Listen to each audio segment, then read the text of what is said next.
Okey, jom kita test. Kita test ni kick sliding door ni. Okey, nak bagi tahu kat korang satu benda. Kalau nak buka pintu pakai kick sliding door, tak boleh buka pintu ni.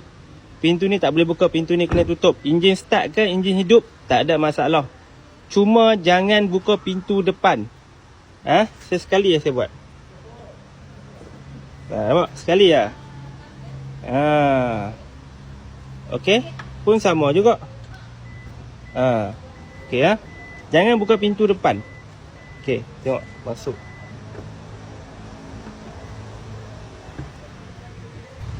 Okey, satu lagi nak bagi tahu. Make sure kunci ni ada dalam poket. Kalau tak ada dalam poket, buat 100 kali pun tak buka. Tak boleh buka. Kunci dalam poket baru. Okey, kunci mesti ada dalam poket . Okey.